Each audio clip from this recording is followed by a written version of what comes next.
So one of these items is made from junk metal and the other is a sculpture of a cow. No, I'm only joking. We're looking at the RCB G5 e-bike today and probably picked the worst day ever in summer to come out with. Look at those clouds. It's been raining, so a lot of people say to us, "Oh, you can't use an e-bike in the rain, can you?" Well, yeah, we do, and I'm hoping it actually pees it down while we're out, because it'll be a good test for this thing. Looks pretty much like a normal mountain bike, front suspension, 7 gears, but you've got a battery in there and a 250 watt motor. Fully legal, got a little throttle to get you going, but only to 3.7 mile an hour, restricted to 15.5. It's a nice bike, it's a nice bike to ride, big, so if you're short it's probably not ideal for you. Look at that sculpture though, that's awesome, that is. Yeah, so that's what we're going to do today, go for a bit of a ride down the cycle path along the River Witham, and it's quite nice down here. Don't know if you can see the rain coming down on the river down there, probably not. So yeah, it is water resistant, 90 kilometre range. I've been using this for work for the past few weeks. I think I've got something like 30 miles on a single charge with one dip in the battery, so I'm not sure if it'll do 90 kilometres. What's that in miles? So that's 55 miles. I mean, I would guess over 35 miles on a single charge, which isn't bad really for a mountain bike kind of e-bike, I don't think anyway. Where would you want to go that's more than 35 sort of miles on a single charge? Well, I suppose you could go touring. Got a rack on this, so if you want to put your camping stuff on there. It's not folding, but it's got a quick release wheel, and the handlebars is just a couple of Allen bolts, and they slide, you know, go in line with the bike, so it's sort of low profile.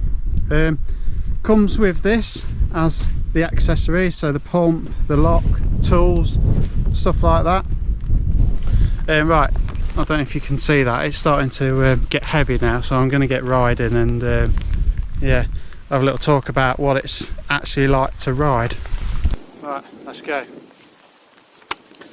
So as I said, this is 250 watt e-bike, so it is legal. I don't know if you can hear the motor kicking in there. Got a lovely display, nice and bright, feels like you're in a sports car. I don't know, I'll show you some B-roll of that display, I think it's nice. Currently covered in water though at the minute. Right, so this has got a few security features on it. I'll just take that down a minute. You've got an NFC unlock card, so you can lock it with like a, you just tap it on the screen and it unlocks it. So there's our RCB app where you can unlock it with your phone and change some of the parameters. I've not bothered with the app because knowing me, I'll lose my phone and lock the bike out. I'm not sure what you do in that case. Doesn't bear thinking about, does it, if you're away from home? So I just leave it sort of as it is, unlocked. Just use the good old-fashioned bike lock to, you know, lock it up to things. I know you can cut that off with an angle grinder, but you know, use 2 locks if you're paranoid. So 3 modes on this. You've got eco, normal, and turbo, which I've just pressed there. Just go by over there. See, the turbo is restricted to 15.5 miles an hour, so you won't have Mr. Plod after you. God, that rain's coming down now. Jeez. Right, so it's actually pretty nice to ride. It doesn't feel nimble like a BMX, it just does feel like a mountain bike. Kind of reminds me of the, I think it's the Giant bikes. Giant do an e-bike that looks very similar to this, but obviously this is a lot more of a budget version bike. One thing I will say, brakes aren't brilliant. I'll just slam the brakes on there just so you can give an idea of a stopping distance from 15 mile an hour. Squeaky in the wet. So I mean, they do stop you, but I think hydraulics would be a good upgrade for this. I wish they'd put them on to start with, that would have been awesome, but they're just cheap mechanical disc brakes. But yeah, the handling's good, tyres feel nice, front suspension, which is adjustable, which is nice, hard tail, no suspension at the back, but you know, I don't think it's needed, not for sort of normal riding like this. Probably wouldn't want to go too much off-roading on this. Oh, that rain, really coming down there. so it is absolutely hammering it down. It's not stopped, but I'm going to keep going. Look at the state of my shorts, absolutely sodden. But the bike's absolutely fine, the display's fine at the minute, nice and clear, covered in water, but you know, all the controls and everything are water resistant. Probably want to throw it in a river and expect it to work when you got back out, but you know, for general sort of cycling in bad weather, I think it's perfectly fine. Like I say, I've used it for work for the last few weeks. I have been out in plenty of rain, and you know, nothing's faulted at all, no rust has developed. I think it's all stainless steel bolts, to be honest. But yeah, I wish it was sunny and warm instead.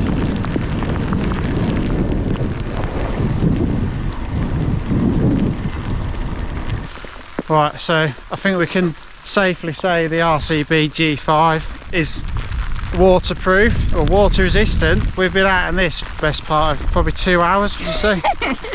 It's very heavy. It's not faulted once. There's no issues with the display or the motor or anything.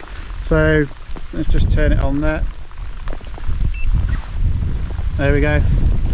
It's been absolutely faultless in every time I've used it in the rain. Is it without its quirks? No. It probably needs a brake upgrade, like I say. That would make it a lot better. It's nimble enough for the size. It feels big, but it's, you know, it feels agile when you're riding it.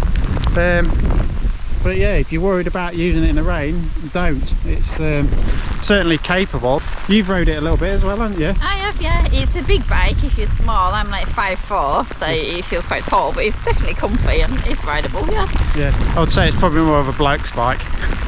It does come in black and silver, as well as the lovely blue that Zoe likes. I don't like. Blue's her least favourite colour, but yeah, I like it. Removable battery in that bit, and certainly made for all weathers. So if you've got any questions, just pop them in the comments. You're probably watching this video because you may be thinking about buying one, or you've searched it out. Certainly what I do when I'm looking for reviews on things. Cheapest I've seen it is about $650, which for a bike like that's bloody good, and it's a bloody good bike for the price, I think. But you know, you do need to probably spend a bit of an upgrade on the brakes. Maybe hydraulic calipers like the X-Tex or something like that will you know, improve it vastly. So yeah, thanks for watching, and that's the G5 from RCB.